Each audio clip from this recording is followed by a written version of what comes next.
Hello, and thanks for joining me at Stampin' on the Hill. I'm Deb Keyes, and we're here to do the June classes virtually. So let's just jump right in, and I will show you the first card. All right, so here's what we're making, and this looks like this on the inside. Of course, I don't have all the materials, but I will get them. Okay, so we're going to start with our card base because you know me, I like to always put all my pieces together, get them all ready before I start gluing anything. Well, that's another thing. I didn't test the glue first either. This is going to be fun. All right, so then you're going to have a couple of pieces of one's Pretty Peacock and one is the designer series paper, okay? And these are going to layer together. But before we do that, we're going to take part of the middle here, and because this is going to cover this up, we're going to save some paper by cutting this. Let me show you what it looks like out of the middle of your paper. So nobody will know that it's in there. I'm just going to stick, and it doesn't matter which way you do it because all you're going to see are the edges of that Pretty Peacock around that designer series paper. So show you what it looks like here. Oh, I'm going to make a mess though. So there's what's left. Okay. I'm going to bring in my Take Your Pick tool. This is my favorite tool for like almost everything. I use it for picking up gems. I use it for poking. I'm going to move this off to the side so that when all the little pieces fall out, they'll fall out over here, not on my work surface. So this is what we have left. There's a couple little pieces of something left in there, and the rest of them are all over there off to the side, stuck in the die, however it works. Okay, so we have that. Okay, so we're going to, now that we have the pieces kind of together, I'm kind of dry fitting that as we go here. All right, so that and that and that, and then on here we're going to stamp two of these little flowers, and we're going to stamp them in Pretty Peacock. And then I'm going to come right in with a blender pen and start blending some ink. But I got a little tip for you. Let me show you. I'm going to do now when you have, if you're doing this at home, if I didn't already cut these for you, or if you come to the in-person class, I'm not going to cut these for you, but I'm going to stamp one here and one here. You need to make room because we're going to cut this circle die out of here. So just make sure you leave yourself enough room. There's plenty of space in here for this, so don't worry.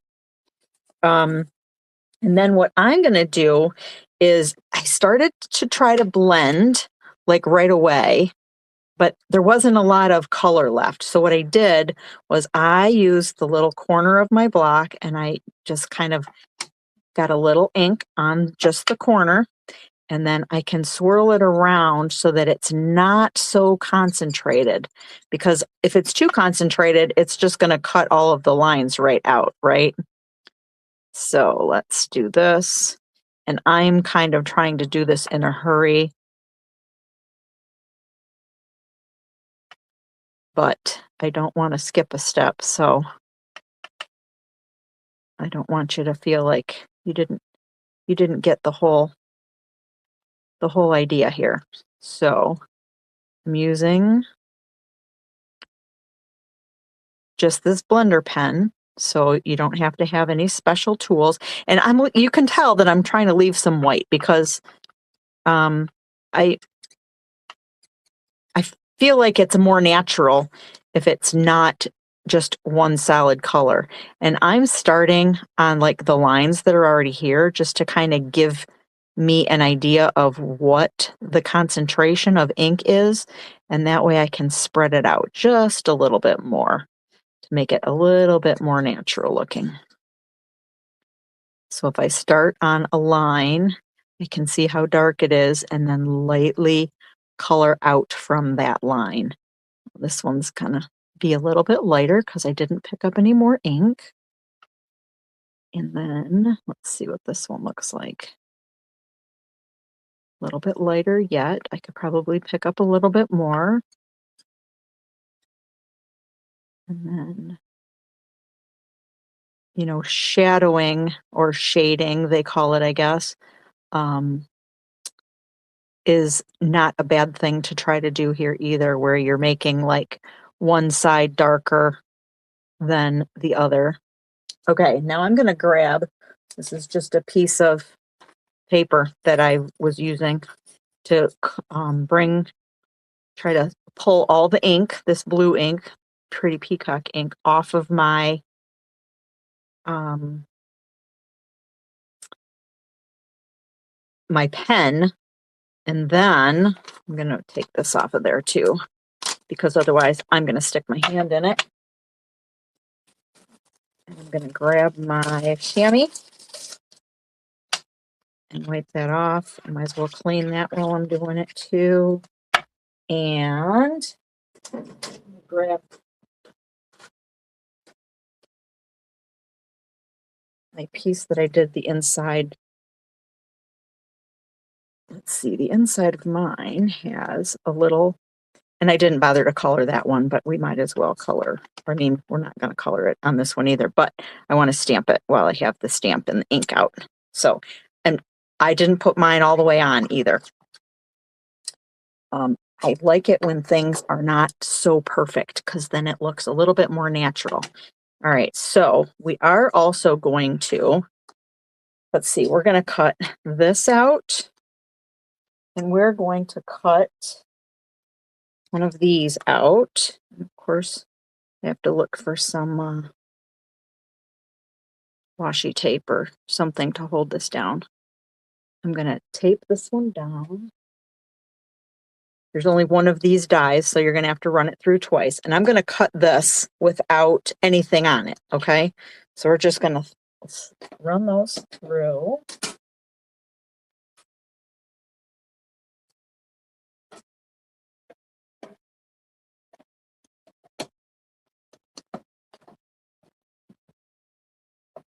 Is it shaking the whole camera? It feels like it is. All right.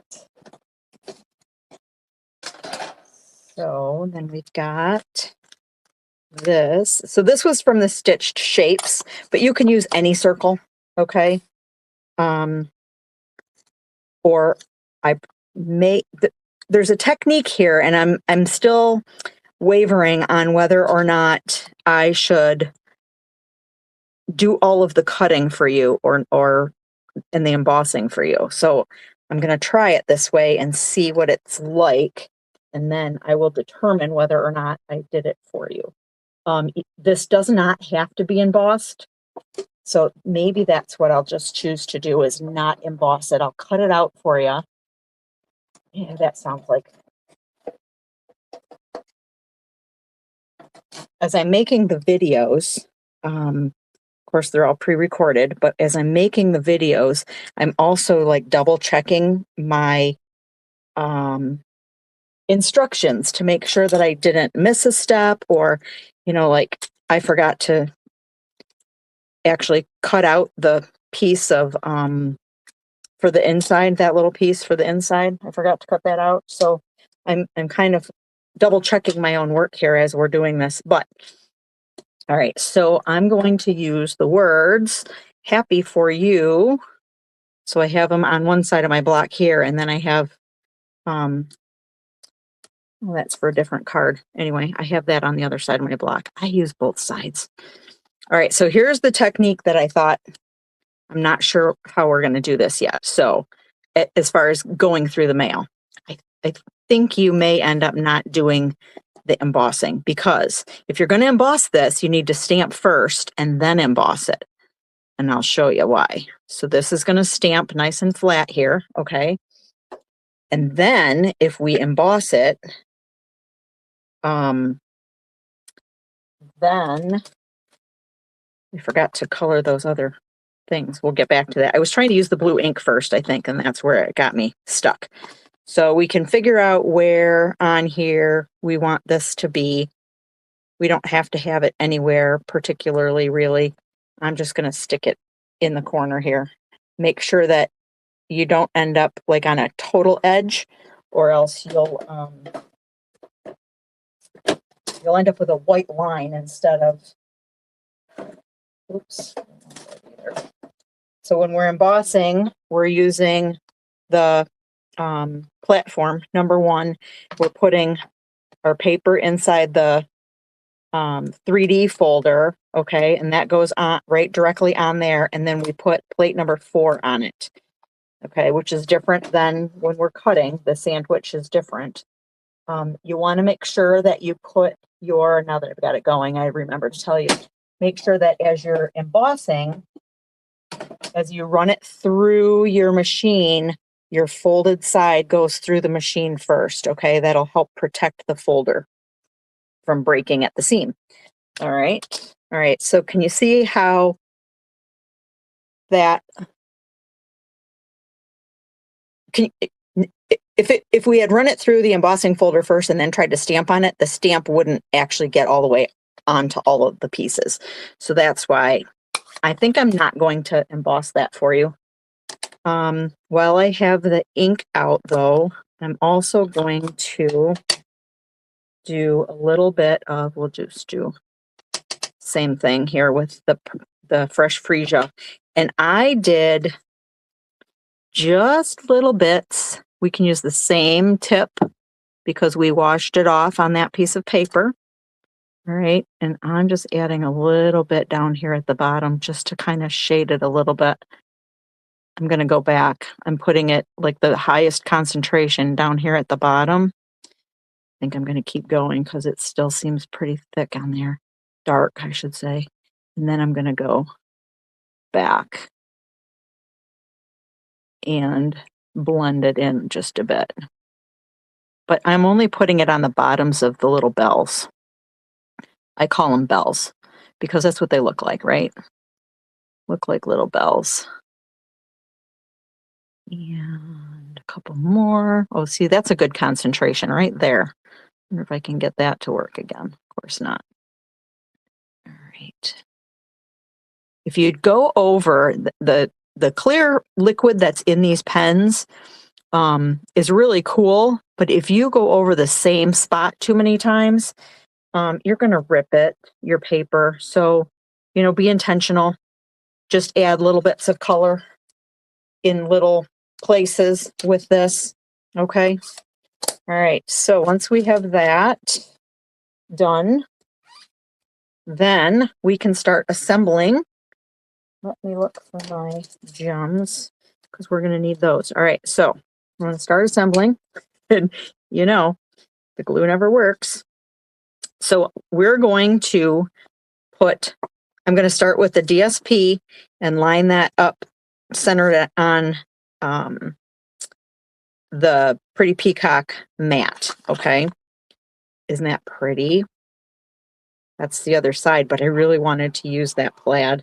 And I'm only putting glue around the outside edges because I certainly don't want to get my fingers stuck in that mess, right?